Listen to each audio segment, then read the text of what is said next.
김태리 배우 모시도록 하겠습니다. 뜨거운 박수로 환영해 주시면 대단히 고맙겠습니다. 네, 최동훈 감독님, 네, 배우 유진현 씨, 배우 김태리 씨, 그 다음에 우리 특별히 오셨습니다. 박철웅 감독님 큰 박수 부탁드리겠습니다. 네, 그럼 박철웅 감독님께서 워낙 진행도 잘하시기 때문에 앉으셔서 이제 인사 말씀부터 재밌게 해주시면 대단히 고맙겠습니다. 네, 알겠습니다. 예, 안녕하세요. 예, 반갑습니다. 재밌게 보셨어요? 네. 저는 어떻게 그 시간이 잘 안 맞아가지고 1부는 저기 LA에서 봤어요. 미국에서 일하던 시절에. 그리고 또 2부는 또 시간이 안 맞아서 이 영화 색보정하는 그 회사의 그 시사실에서 따로 봤습니다. 정석영 작가하고 같이 봤는데 하긴 1부를 볼 때도 미국인들, 한국인 교포들 섞인 LA 극장에서 정말 모두 환호하면서 웃고 떠들면서 재밌게 보았고 2부는 단둘이 봤지만 아무도 없으니까 또 저희끼리 막 떠들면서 막 마음껏 웃고 제일 재밌게 보셨네요. 그래서 석영 작가는 끝나고 나니까 막 그 제일 처음 하는 말이 이렇게 많은 그 인물들을 어쩌면 이렇게 하나도 허투루 보내지 않고 하나하나 다 이렇게 잘 다뤘는지 작가로서 정말 감탄스럽다. 많이 배우고 간다. 그런 이야기를 하더라고요. 저도 똑같은 생각을 했어요. 이렇게 영화를 각본을 쓰거나 연출을 할 때 그게 참 어려운 부분이거든요.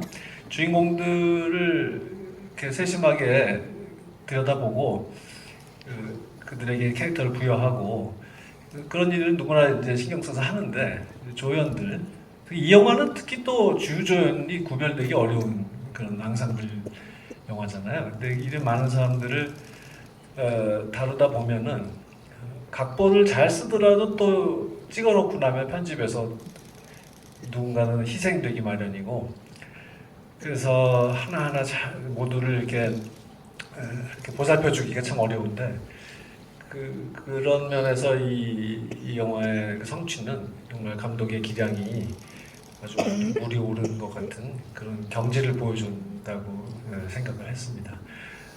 여기 이 두 분뿐 아니라 기억나는 배우들, 캐릭터들이 정말 많잖아요. 이 사람들을 다른 걸 생각하면 제가 영화를 볼 때에는 정말 한 90분짜리 영화처럼 훅 지나가 버렸는데 물어보니까 2시간이 넘는 영화더라고요. 그래서 이렇게 빨리 지나가 버렸나 하는 생각을 했지만 또 복기를 해보니까 이 많은 인물들을 이렇게 하나하나 잘 다루었는데 이게 2시간 남짓 가지고 되는 이야기인가 하는 게 이 사람들 다 다른 거 생각해보면 한 3시간짜리 영화 정도는 되어야 이렇게 할 수 있을 텐데 어떻게 이걸 2시간 조금 넘는 시간 동안 해냈는가 하는 또 그 정반대의 감탄이 나왔습니다. 그래서 오늘 이야기는 인물들을 어떻게 창조하고 그들을 이렇게 골고루 잘 표현을 해냈는지 그것에 관한 이야기부터 감독님한테 한번 들어보고 싶습니다. 네, 먼저 지금 대한민국에서 제일 바쁘신 박찬욱 감독님이 그 GV를 해주셔서 너무 감사하고요. 그 일부 개봉했는데 별로 이렇게 변변치 않은 성적을 내고 있을 때 박찬욱 감독님이 힘내. 2부 열심히 하면 돼.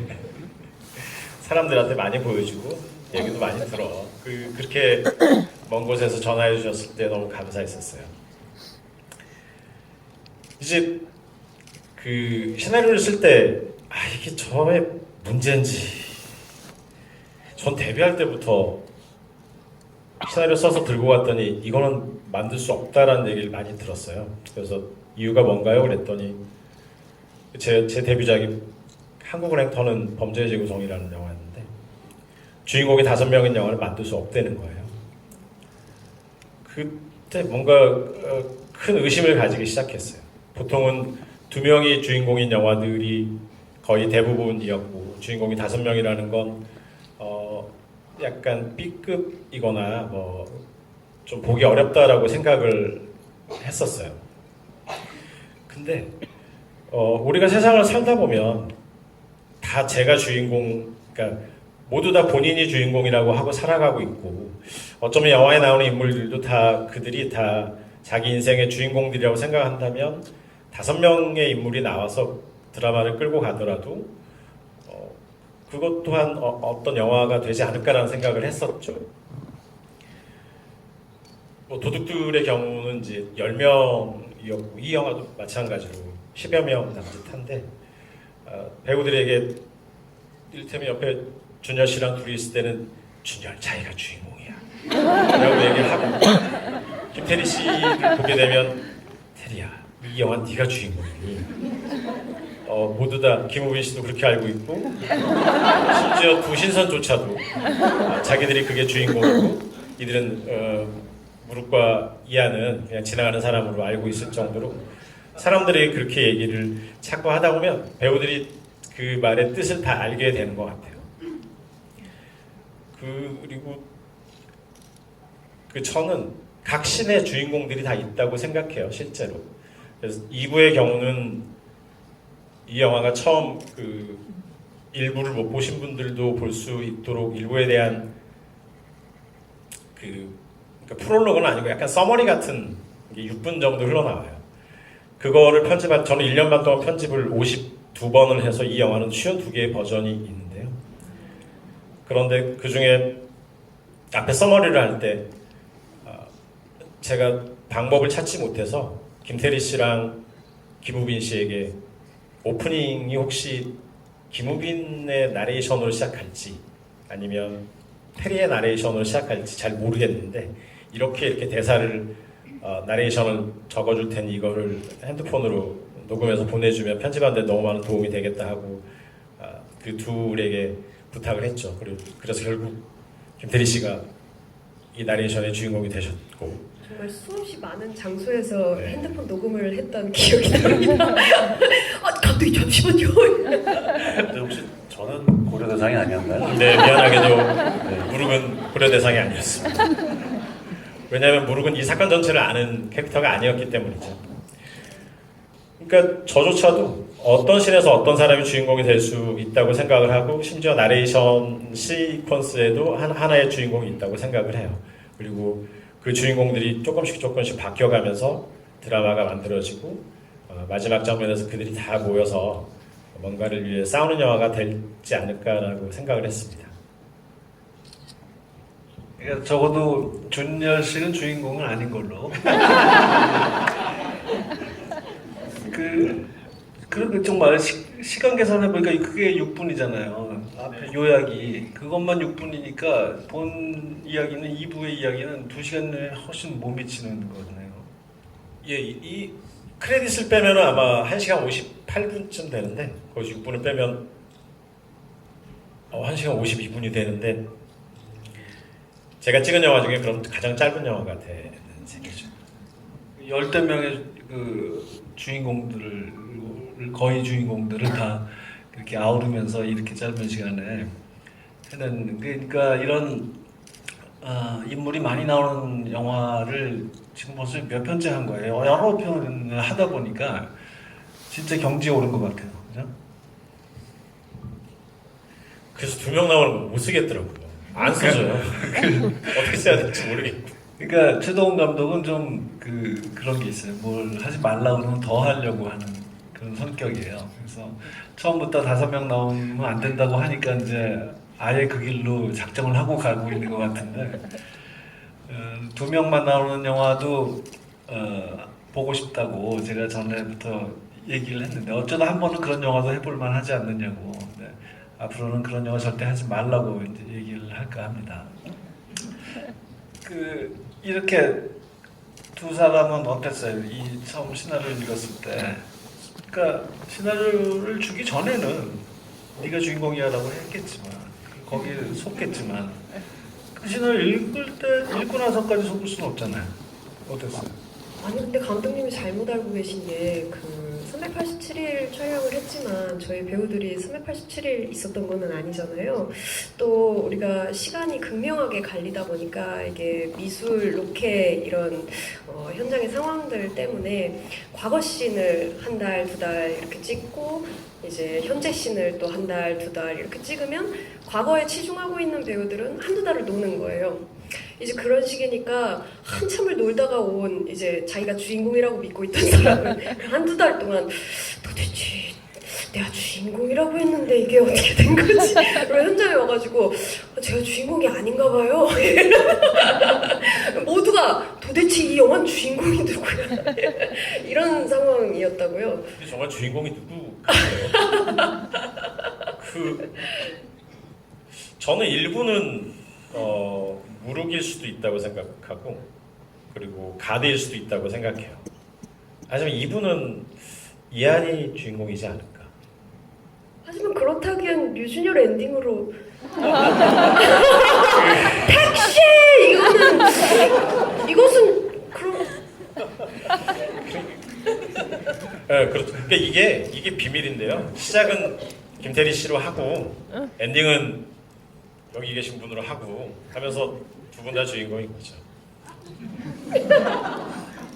뭐 박 감독님이 제 주인공이 아니라니까 이제 확실히 알게 됐는데 너 얼마 받았어? 그거 듣고 보면은 뭐 주인공도 아닌데 그 정도 받았으면 된 것 같기도 하고. 좀 되니 정말 궁금해지네요. 이 엔딩 원래 각본이 이랬어요? 네, 제가 감독님은 당연히 아시겠지만 제가 택시라는 대사를 너무 좋아하게 된 게 존 카사베츠 영화의 내용에서 성별만 바꾼 글로리아를 너무 좋아하는데 그 영화에 아주 멋있는 주인공이 택시라고 하는 장면이 나와요. 근데 그걸 제가 98년에 보고 택시에 꽂혀서 그 단어에 그래서 이 영화의 엔딩은 무룩이 택시라고 부르는 것으로 끝을 내야지라고 아예 생각부터 하고 있었어요. 왜냐면 무룩이 주인공이니까. 근데 영화 끝나고 나니까 막 걱정이 되는 거예요. 돈도 없지 무르기는. 그 이한이 주소도 모르지. 근데 무턱대고 잡아탔는데 그다음에 어떻게 이제 찾아갈 거냐. 그래서 그게 굉장히 걱정이 되면서 여운이 길게 남았어요. 그래서 이 도사니까 그래도 아무리 얼치기 도사라고는 하지만 이제 눈을 떠서 진짜 도사가 됐는데 영화 끝날 때는 그러니까 아마 그 특별한 능력으로 어떻게든 찾아갔겠지 하고 그 찾아가는 과정을 막 상상을 해보게 되더라고요. 택시 기사 아저씨하고 시비 붙고 그래가면서 우여곡절 끝에 어떻게든 그 찾아가는 그런 과정을 막 상상하게 돼서 굉장히 재밌는 결말이었던 것 같습니다. 그 장면에 그 시나리오도 있어요. 그러니까 제가 시나리오를 2년 동안 썼는데 시나리오도 한 4가지 버전 정도가 있는데요. 무룩이 택시를 타고 가요. 말씀하신 대로 택시 기사와 엉뚱한 싸움을 벌이고 가고 있는데 무룩이 시간의 문을 통과한 이후에 남아있던 두 신선이 우리도 갑시다 해서 가고 그 택시 위로 둘이 탕 떨어져서 3명이 유치장에 갇히는 그런 씬도 쓰긴 했는데 도대체 그래서 정말로 이 영화는 다른 버전으로 한 편 더 만들 수도 있을 만큼의 시나리오가 있긴 합니다. 그 편집 얘기를 또 안 할 수가 없는데 일부는 훨씬 더 과거 현재 그 교차가 왔다 갔다가 더 좀 빈번하지 않았나요? 네, 일부는 8개의 시퀀스인데 4번씩 과거 현대가 왔다 갔다 하는 구성으로 되어 있죠. 네. 이분은 원래부터 이렇게 그 교차가 좀 덜한 식으로 각본이 쓰여져 있었나요? 아니요, 각본은 똑같이 8번 나눠져 있었는데요. 많은 사람들이 제 손을 붙잡고 너 왜 일부가 안 됐는지 아냐. 저는 극장에 들어온 관객분들은 모두가 다 천재라고 생각을 해요. 그러니까 영화를 보면서 저 약간씩 비틀어져 있는 저 서사의 구조를 다 맞춰 나가면서 보는 즐거움이 있을 거라고 생각을 했고, 제가 썼던 시나리오들은 다 그렇게 시간들이 조금씩 순서대로 돼 있지 않은 구조로 썼었어요. 근데 일부를 쓰고 개봉을 한 다음에 왔다 갔다 하는 게 너무 혼란스럽다는 얘기들을 많이 해주시는 거예요. 그래서 2부가 왜 편집본이 쉬운 2개가 됐냐면, 과거로 시작하는 것, 아니면 현대로 시작하는 것, 과거로 갔다가 현대로 갔다가 다시 과거로 가는 걸 4번 반복하는 것, 3번만 하는 것들이 다 달랐어요. 그래서 그걸 막 하다가 지금의 구조에 가까운 걸 한 30번쯤 편집을 했을 때 찾아내게 되고, 그러니까 이한희 씨가 했던 민계인이라는 역할이 현대에 처음 등장할 때 되게 빠르고 본능적으로 관객분들이 알 수 있게 해야 된다라는 걸 느꼈어요. 그래서 그 씬만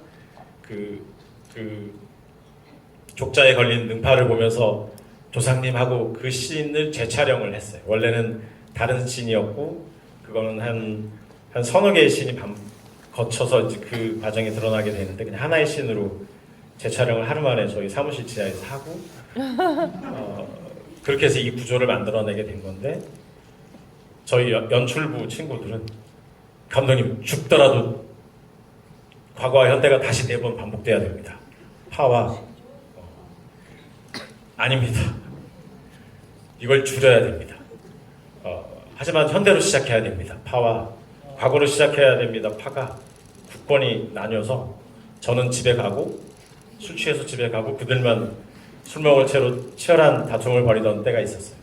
그렇게 해서 또 한 10번의 버전을 만들고, 정말 근데 이분은 확실히 일부처럼 그 시간을 넘나드는 과정은 좀 더 적긴 하지만, 이게 아마 제가 해보면서 찾았던 가장 몰입이 잘 되고, 좀 적재적소의 배우들이 등장하고 드라마가 이어져 가고, 그래서 배우 역할들에 대한 궁금증이 조금 커지는 방식이었고 이것으로 선택하게 됐죠.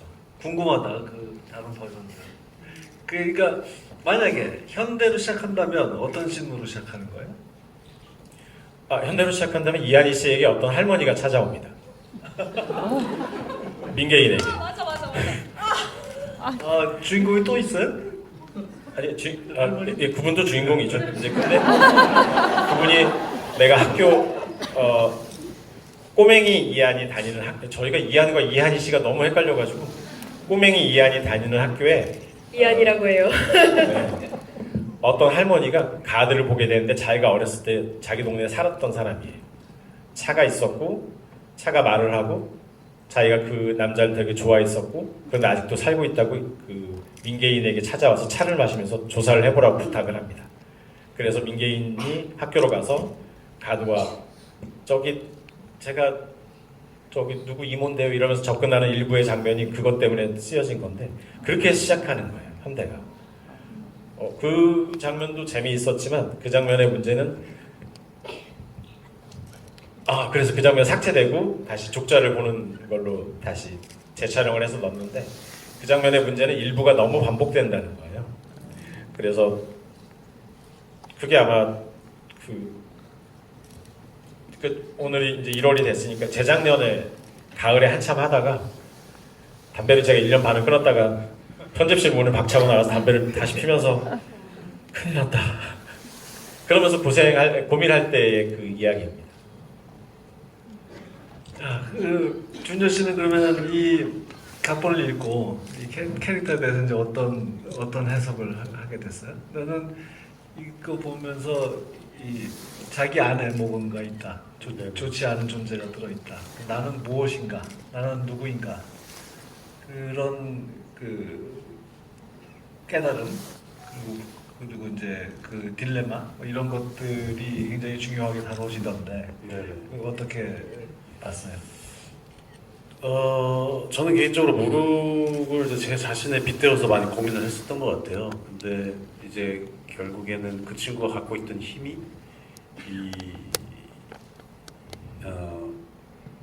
다 영화를 보셨으니까 그 이제 가드의 힘을 빌어서 도산으로 또 하고 그랬었는데 이게 이제 팀이 다 빠져나갔단 말이죠. 그랬을 때 제가 할 수 있는 것들이 뭐가 있을까에 고민을 했는데 저는 이게 사실은 뭐 예술을 뿐만 아니라 뭐든지 할 때 재능이 먼저냐 노력이 먼저냐라고 했을 때에 드는 고민들, 의구심들이 있었어요.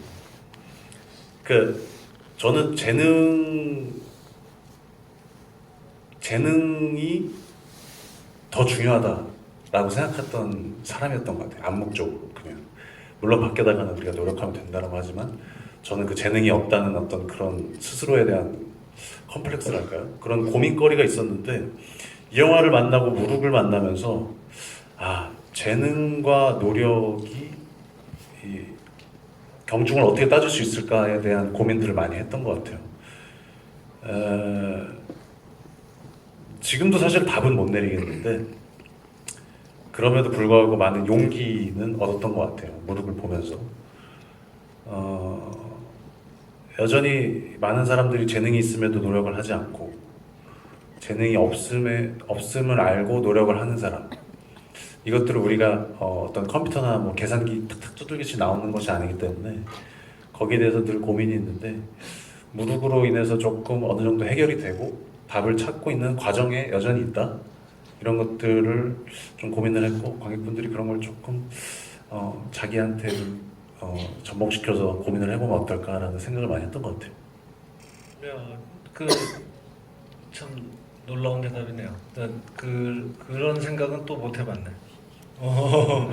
저도 그 준현 씨 대답 듣고 되게 놀랐는데 네네. 저는 언제나 모차르트와 살리에르의 관계에 대해서 좀 깊이 생각하고 있는 것 같아요. 그래서 어떤 인물은 모차르트 같고 어떤 인물은 살리에르 같다는 생각을 하고 시나리오를 좀 쓰는 경향이 있는데, 그러니까 타짜 때도 고니는 모차르트 같은 인물이고 아귀는 좀 살리에르 같다는 생각을 하고 썼거든요. 그러니까 그 재능까지는 아니지만 뭔가 그런 거에 대한 환상이 있나 봐요. 대범한 사람, 좀 흔들리지 않는 사람. 근데 그거는 역시 도둑들을 쓸 때도 이번에는 그 마카오박이 모차르트 같은 사람이고 그 뽀빠이가 살리에르 같은 사람이었던 것 같아요. 그러니까 나도 그런 고민을 하고 실제로 영화 감독을 하면서도 어쩌면 영화를 찍을 때나 이렇게 양복 입고 여기 이렇게 있지 영화를 안 찍을 때는 나는 어떤 숨어 있는 사람인가라는 고민을 하게 되고, 좀 우리가 무릎 얘기하다가 여기까지. 그러면 이번에 무룩한테는 그런 모차르트, 살레르 두 가지 모습이 다 있는 인물이었던 거네요. 여전히 무릎을 모차르트라고 생각하고 쓴 거죠. 또 어떤 한 순간에 나는 모든 것을 다 잃었는데 어떤 그런 걸 가지고 있잖아요. 얼치기 도사라는 어떤 뭐라 그러지? 컴플렉스? 그러니까 본인이 별로 노력을 하지 않았는데 이 능력을 얻은 거예요. 그러니까 누가 준 거죠, 실은. 그래서 자기 안에 무의식 속에 나는 별거 아니야 라는 게 있어요. 그래서 오히려 더 떠버릴 수도 있고 그런 게 있는데, 마지막에 모든 게 끝나고 나는 누가 준 걸 받아서 이 행세를 하고 있었구나 라고 생각하고 그 가드집 앞에 기차가 엎어지고 돌무더기 안에 딱 묻혔을 때 나는 진짜 아무것도 아니야. 그 돌무더기에 있었을 때 진짜 추웠죠. 또 얘기가 반은 스티로폴이고 반은 진짜거든요. 그때 이 무르기라는 캐릭터가 어쩌면 그것이 없이도 나는 정말 괜찮은 도사일지도 몰라라고 하는 그런 우리도 가끔씩 중요한 순간에 느낄 수 있는 그런 깨달음을 얻고 그가 진짜 부채에서 칼을 꺼내서 싸우게 된다라는 게 이제 어쩌면 모차르트에 대한 저의 환상이나 판타지가 포함되어 있는 것 같아요. 나는 준열 씨 연기 중에 2부에서 제일 좋았던 거는 거기 시작 부분에 이한이 이제 막 싸우고 난 자리에 와서 시장에 장터에 와서 나무 만지면서 고양이 털 보고 이렇게 가구나 뭐 이러고 그 잡지를 이렇게 찾는 거 있잖아요. 그런 거기에 제일 좋았어요. 뭔가 이게 얼치기 같기도 하고, 그러니까 뭐 아무것도 모르면서 아는 척하는 것 같기도 하고, 그 남들은 보지 못하는 눈을 가진 굉장한 그 통찰력을 가진 사람이 큰 노력을 기울이지 않고도 쓱 보면은 이렇게 그걸 뭐 이렇게 의시될 것도 아니고 그냥 자연스럽게 이거구나 이런 그런 캐릭터라는 게 한눈에 딱 잡히더라고요. 근데 이게 재밌는 게 아까 이야기 연장 같기도 한데 늘 우리 뭐 감독님은 이제 미국에서도 작업을 하시고 한국에서도 있으니까 이게 어떤 문화 차이일 수도 있지만 우리는 이제 늘 겸손에 대한 이야기들을 주로 하게 되고 미국은 이제 자기 것을 어떻게 세련되게 보여주느냐 이렇게 쇼오프라기보다는 그런 거에 고민이 있는데 이상한 지점이 있는 게 제가 굉장히 겸손하게 어떤 태도나 이런 행동들이 자연스럽게 나올 때 제 속에는 나는 재능이 많은데 라는 생각이 들 때가 있어요. 반대로 막 이렇게 저 이런 것도 했고 저런 것도 했어요 라고 얘기할 때는 속마음은 사실 난 되게 지금 부족한데 저 사진전도 하고 있어요, 뭐 이런 거. 아시나요? 지금 사진 개인전 하고 있어요. 네. 근데 그게 이제 그런 어떤 복잡 미묘한 감정인 것 같아요. 겸손할 때 내가 정말 겸손해서 할 수 있는 얘기가 있고 겸손하면서 스스로는 이 겸손해서 뭔가 지고 싶거나 여기에 눌리지 않고 나 스스로에 대한 어떤 자존감이나 이런 것들을 갖고 싶은데 한편으로는 막 떠벌리고 다닐 때는 나 그 정도 아닌데 라는 생각이 오히려 속에 드는 거예요. 무르기 어떤 그런 인물이었던 것 같기는 해요. 이렇게 내가 막 또 줄줄줄 떠벌리고 막 있는 체 하지만 사실은 어떤 내 고민이나 그녀에 대한 생각이나 이런 것들이 그 안에 있기 때문에 그게 허풍으로 좀 재밌어 보이지 않을까? 라는 생각이 좀 있었던 것 같아서 그런 어떤 왔다 갔다 하는 재미가 제 자신에게도 있고 무르기에게도 좀 표현된 것 같아요. 테리 씨는 자기 캐릭터 어떻게 처음에 해석하고 계획을 짰어요? 일단 처음 읽을 때는 이한이라는 단독 캐릭터는 좀 잘 못 봤었던 것 같아요. 전체 캐릭터들 쫙 읽히고 그 흐름 속에서 너무 부드럽게 이렇게 이어지는데 그래서 감독님의 그 이야기에 막 신나서 이렇게 합류하다가 에헤! 하고 제가 이한이가 돼버렸는데 아이쿠 이제 막 너무 어려워지는 거죠. 뭐가 가장 어려웠냐면 이 친구가 인간같이 느껴지지가 않는 거예요. 너무 멋있달까? 네, 그래서 거창하고 멋있고 그래서 감독님한테 계속 이한이는 인간적이었으면 좋겠어요. 인간적인 아이로 만들어주세요. 계속 이런 찡찡거림을 하면서 또 많이 얘기도 많이 하고 또 그런 부분들을 어디 더 찾을 수 있을까 막 이런 고민들도 했던 것 같아요. 근데 이제 한 달 됐을까? 이제 곧 2부를 제작 발표회 하고 나서였던 것 같은데 이제 2부 인터뷰들을 준비를 해야 되니까 이한이에 대해서 이한이의 어떤 목적 이런 것에 대해서 이제 설명을 해야 되는데 그게 이한이의 가장 중요한 캐릭터 포인트니까. 근데 이게 암만 해도 어떤 단어를 찾자면 사명 같은데 이 사명이란 단어를 아무리 해도 쓰고 싶지가 않은 거예요. 왜냐하면 저는 배우로서 연기를 할 때 굉장히 직관적으로 좀 연기를 했단 말이에요. 상황 속에서 이 아이가 이렇게 저렇게 자라왔으니까 이런 부모가 있었고 이런 친구가 있었고 이런 과정 속에 놓여 있었으니까 이 아이는 이런 선택을 했구나. 이런 선택을 하는 아이구나 이런 생각으로 그 중간중간에 구멍들을 메꾸면서 이렇게 좀 연기를 했었는데 이거를 다 모아놓고 보니까 이 사명이란 말밖에는 이게 설명이 안 되는 거예요. 그래서 감독님한테 감독님 근데 제가 이 말로 이 이한이라는 캐릭터를 표현하고 싶지가 않다. 어떻게 생각하시냐라고 여쭤보니까 감독님이 그런 말씀을 해주셨어요. 청춘인 것 같다. 이한이가 그렇게 어떻게 보면 인간 같지 않은 어떤 그런 비상식적인 어떤 그런 생활 속에 놓여 있어서 굉장히 대단하고 또 지구도 구하고 막 그런 것처럼 보이지만 사실 이제 갓 20살이 된 아이 아닙니까? 그런 아이가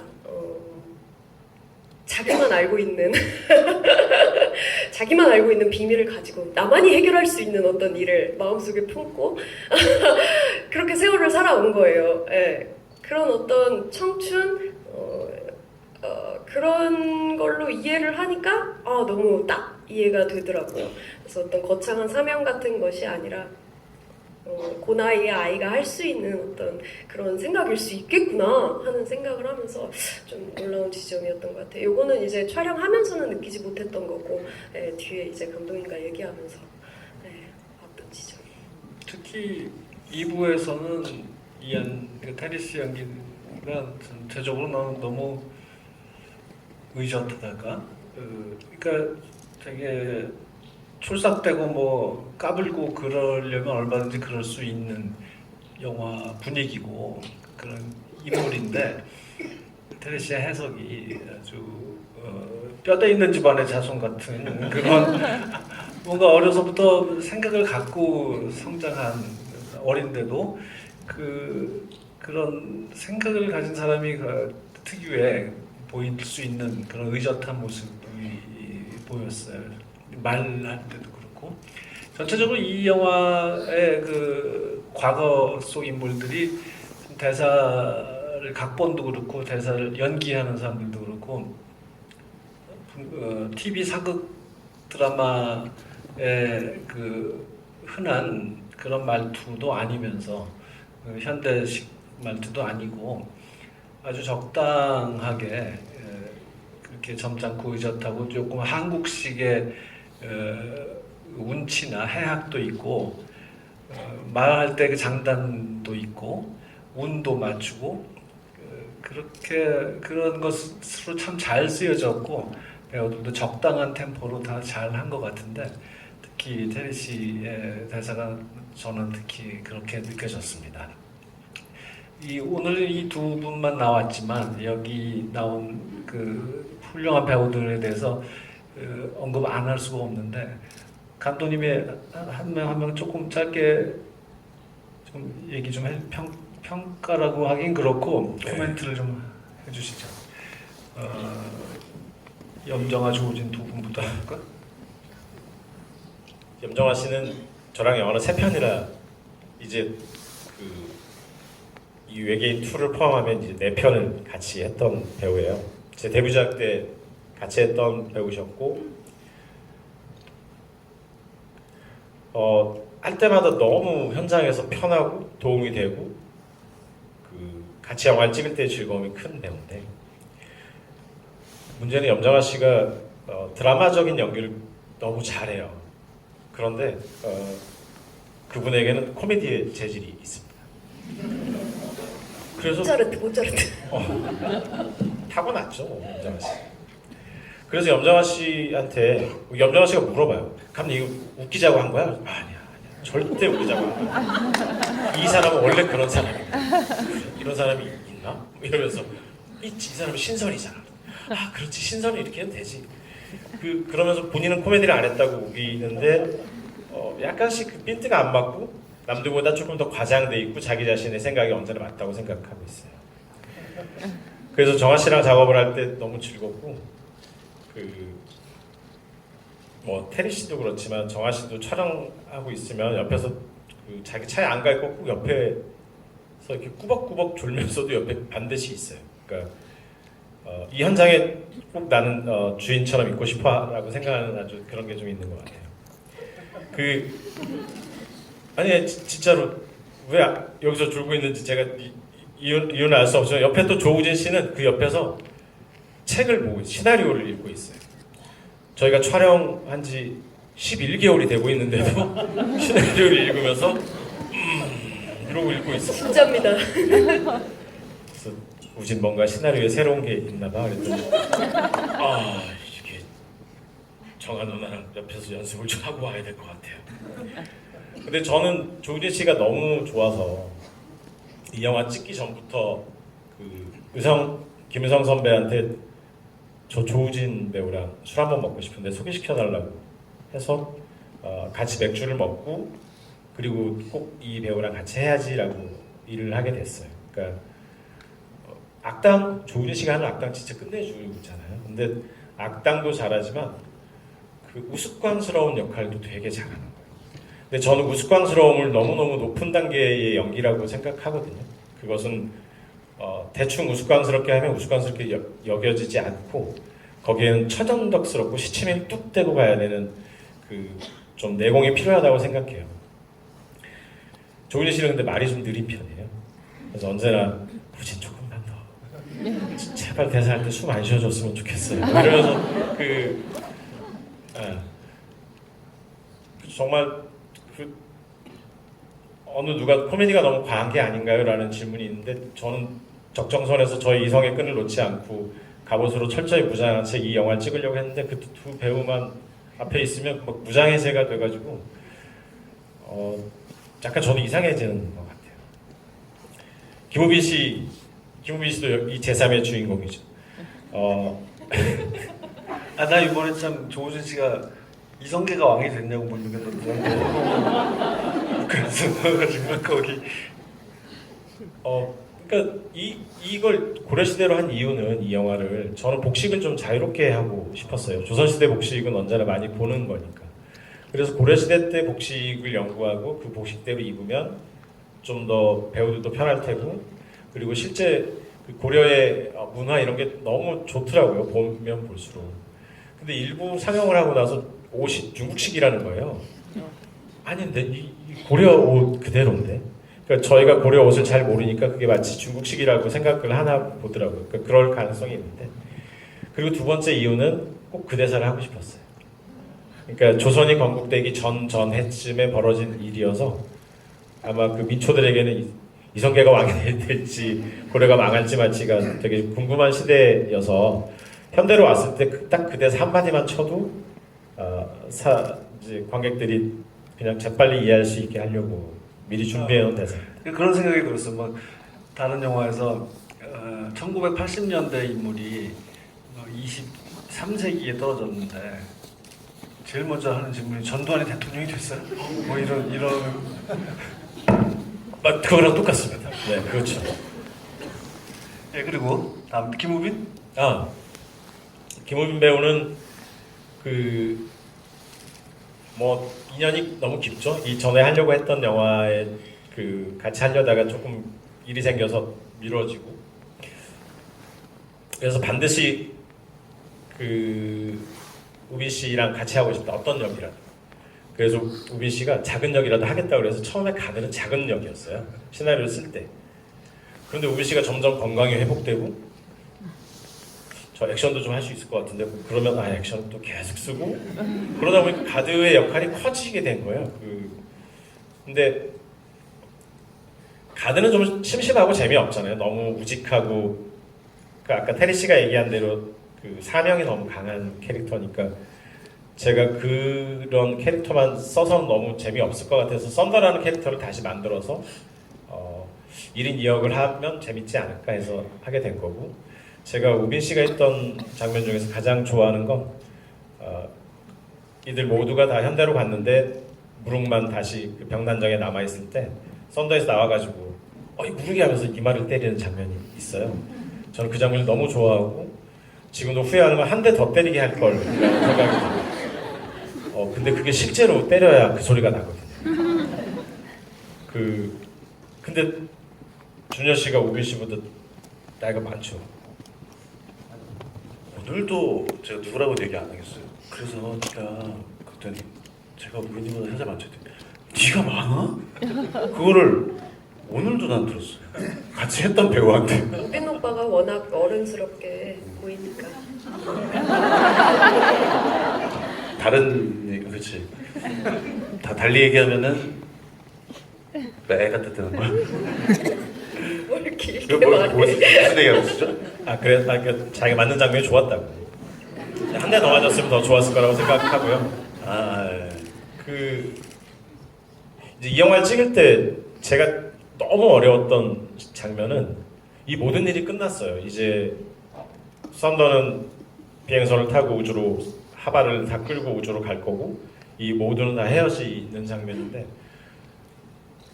그 장면을 찍기 한 달 전부터 도대체 어떻게 찍어야 될지를 모르겠는 거예요. 왜냐면 너무 평범한 장면이 되어버릴 것 같은 거죠. 그러니까 썬더는 그냥 걸어가고 그걸 보고 있다가 뭐 저런 게 나타났어 이런 걸 계속 찍으면 그 장면도 되게 평범해지고 제가 열심히 찍으면 찍을수록 너무 시파적인 장면이 나올 것 같은 거예요. 그래서 이제 그 고민의 시작은 김우빈 씨 걸어가는 거에서부터 시작이 됐는데 그거를 마치 하나의 큰 이미지처럼 만들어서 뮤직비디오는 아니지만 뮤직비디오적 방식을 차용해서 그 씬을 찍어야지라고 생각했을 때 너무너무 행복했고 그 장면을 찍을 때 염정아 씨 이렇게 날아가는 거 찍고 아주 힘들게 찍고 조우진 씨 날아가는 거 찍고 자기 날아가는 건 되게 수월하게 찍고 그리고 김우빈 씨가 음악에 맞춰서 걸어가는데 이게 뭔가 이 각각의 인물들의 밸런스가 맞아간다는 생각이 들기 시작했죠. 그때 처음 느꼈어요. 아, 김우빈 씨가 모델이었구나. 그러면 이거 누구는 언급하고 누구 안 하는 어떡하지 이거? 빨리 해야 되겠다. 재빨리 해야 되겠네요. 또 누구 남았죠? 소지섭 우성수. 의사. 이게 등장인물이 많은 영화를 찍다 예. 보면 이제 이런 문제가 나옵니다.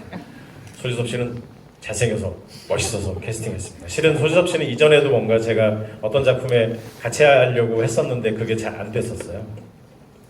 그런데 소지섭 씨가 악당으로 나오면 그것도 안에 막 무슨 외계인이 든 캐릭터로 나온다면 모두를 깜짝 놀래킬 수 있을 거라고 생각해서 했고 소지섭 씨는 실제 저희 영화에 나오는 배우들이 다 그 성품이 너무 좋고 이렇게 좋은 사람들이 있을까 하는데 소지섭 씨는 탑3 안에 들 정도로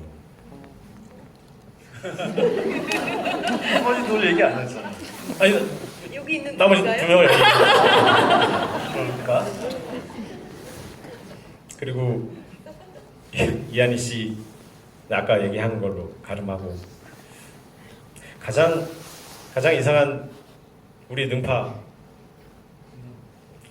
성규 씨는 이 영화를 일주일 전에 처음 봤어요. 그리고 너무 좋아서 저에게 전화를 한 게 자기가 너무 잘생기게 나왔다고 자기가 나왔던 영화 통틀어 이렇게 멋있는 역은 처음 해봤다고 하는 거예요. 눈을 가려서? 네. 이게 뭐 눈을 가려서라기보다는 그 뭐랄까 맹인 검객이 가지고 있는 어떤 전형적인 그 틀이 있잖아요. 근데 그 틀이 있으면서도 뭔가 이들을 다 도와주고 있고 그리고 그 아주 태극권 같은 권법을 사용하고 그런데 그 태극권을 찍을 때 그때 권투 영화를 촬영을 하고 있었어요 동시에. 그 태극권으로 이렇게 손이 이렇게 돼야 되는데 자꾸 그 스트레이트가 나오길래 이건 권투 아닌가 그랬더니 제가 지금 한 2달째 찍고 있어가지고 그 영화를 실제로 저희 영화는 아주 잠깐 와서 찍었는데 만일에 능파가 없었다면 이 영화는 훨씬 심심한 영화가 됐을지도 모르겠고 네. 아까 말한 그 정말 좋은 사람의 탑3 안에 진상규 씨가 들어서 저는 앞으로 인생을 살면서 진상규 씨가 저 사람은 정말 나쁜 사람입니다 하면 그 사람은 정말 나쁜 사람인 걸로 알고 살기로 했습니다. 네, 둘 중에 한 명이 포함되어 있으니 능파 얘기하니까 생각나는 게 그 능파가 귀를 기울이고 있을 때 두 사람이 투명한 망토를 쓰고 도망가죠. 그때 또 우왕이 장항이가 그 시끄럽게 만들고 나는 그 장면이 정말 백미 중에 하나 같았어요. 제일 재치 있고 보기에 재밌고 약간 어린이서부터 모두가 좋아할 수 있는 장면인 것 같았어요. 한국적이고. 그 우왕이 장이가 나는 처음에 각본을 읽었을 때부터 이름도 재밌고 고양이고 부채 살다가 나오고 그 모든 설정이 진짜 기가 막히게 재밌다고 생각했는데 그거 어떻게 만들어진 캐릭터이며 그 배우들은 어떻게 연기들을 했어요? 그러니까 저는 쿵짝쿵짝하는 걸 되게 좋아하긴 하는데 저는 62년도인가 성춘향이라는 영화에 변학도가 춘향이를 잡아오라고 할 때 두 명의 포졸을 보내요. 근데 그 두 명의 포졸이 당대 엄청난 배우셨던 김희갑, 그다음에 구봉서 그 두 선생님이셨는데 두 분이서 걸어갈 때 하는 대사들이 너무 재밌는 거예요. 춘향이 나쁜 년 우리가 이게 좀 양반이랑 결혼했다고 저거 이렇게 잘난 체하고 우리가 반드시 잡아야지. 봐주는 놈은 나쁜 놈이야. 이랬는데 가서 쩔쩔매고 실제로 가서. 근데 그 영화를 볼 때가 아마 제가 이 시나리오 준비하고 있었을 텐데 그런 두 분 같은 캐릭터를 만들어야 되겠다라고 생각하고 우왕장을 만들어서 모르게 부채 안에 넣어줬는데 문제는 넣어놓고 보니까 이게 전우치 때 유해진 씨가 강아지였잖아요. 그거랑 너무 똑같아가지고 어떻게 하면 다른 방식이 있을까 했다가 이제 그들은 원래 그들이 아니었다 이렇게 생각하는 거죠. 신정근 배우 신정근 선배를 생각하고 쓴 거고요. 그다음에 신정근 선배는 주로 악당을 하거나 근엄한 역을 했었는데 그분이 고양이를 한다면 도대체 어떤 일이 벌어질까라는 궁금증이 있었고 우리 좌왕 했던 이시훈 배우는 기생충의 마지막 장면에 나와요. 그래서 봉 감독님이 아주 엉뚱한 형사 같지 않은 형사 거기에 나오는 형사 같지 않은 형사인데 그 기생충을 보고 저 배우는 그래서 만나봐서 했는데 아마 이 영화를 혹시라도 한 번 더 보신다면 이시훈 배우랑 신정근 선배가 연기할 때 정말 고양이처럼 행동하려고 얼마나 애를 썼는지가 아주 작은 디테일 속에 많이 있어요. 맞아요. 나는 그 좌왕이가 이시훈 배우죠. 좌왕이 죽는 장면이 좀 많이 슬펐어요. 거기 연기도 좋고 그렇게 허무하게 사라지는 게 참 슬프더라고요. 나중에 다시 나타나서 다행이었지만 그때는 음악도 난 음악이 거기가 제일 좋더라. 감독님도 장영규 음악 감독님하고 많이 작업하시잖아요. 정말 천재죠. 모차르트죠, 모차르트. 맞아요. 저는 장영규 음악 감독님하고 타짜 때부터 지금까지 5편을 같이 했거든요. 타짜를 만들어 왔을 때 이 음악이 너무 이상한 거예요. 막 이러고 막. 그래서 화면에 넣었는데 그런데 너무 잘 맞는 거예요. 그래서 어쩌면 타짜의 고독함 정서는 다 그 음악에 빗댄 거고. 그런데 하여튼 이 영화에서 그 장면의 음악을 만드는데 1년 동안 제가 마음에 드는 음악이 없다고 계속 투덜투덜 대면서 장영규 음악 감독님한테 서랍 속에 넣어놓은 다른 영화를 하려고 했다가 못하고 도무지 맞지 않아서 그냥 내팽겨둔 그런 걸작이 서랍 속에 있지 않겠느냐라고 했더니 그러면 하고 그 음악을 꺼내서 안 맞을 것 같은데 하고 틀어주는데 너무 잘 맞는 거예요. 그래서 그 곡을 수정하고 해서 만들어진 곡이고 아마 이 영화는 좌왕이 느닷없이 조각조각 날려서 바람에 흩어질 때 이 영화는 드디어 조금씩 뭔가 숨겨둔 베일을 벗는 듯한 인상을 주고 싶어서 거기에 큰 드라마틱한 정서보다는 그러니까 거기서 슬픔을 관객들이 느끼길 바라진 않았어요. 그냥 저 뭐지? 라거나 이제 저러면 어떻게 되는 거야? 라거나 좌왕은 좀 불쌍한데? 라거나 그 정도의 감정만 근데 좌왕이 표정이 그냥 뭐랄까 좀 어이없어하는 듯한 그런 연기가 너무 좋아가지고 그게 오히려 슬펐어요. 우리 얘기는 이 정도로 하고 이제 여러분 궁금하신 것 좀 들어봐야 되겠다. 자. 질문 있으시면 근데 저기 한 분이 하나만 질문하기. 네, 일단 안경 안 쓰고 부채를 들고 계십니다. 네, 저기 부채 들고 계신 독특하다. 네, 오늘 외계인 2부 정말 재밌게 잘 봤고요. 오늘 이 부채가 제가 외계인 1부 보고서 그때 이벤트로 당첨됐던 우왕 좌왕이 그려져 있는 부채입니다. 예. 그 2부를 보면서 약간 궁금한 부분이 있었는데 1부에서는 그 민계인 이제 고모가 그 아이들 둘이 이제 대화를 하는 방을 지나갈 때 그냥 이렇게 엿듣다가 그냥 그 이모 지나간다 하면서 이렇게 지나가는 장면이었는데 2부에서는 방에 들어와서 이제 아이들하고 대화를 하는 장면으로 약간 내용이 그게 바뀐 건지 아니면 어떤 영화적 그 요소를 위해서 약간 설정이 약간 수정이 된 건지 좀 궁금했습니다.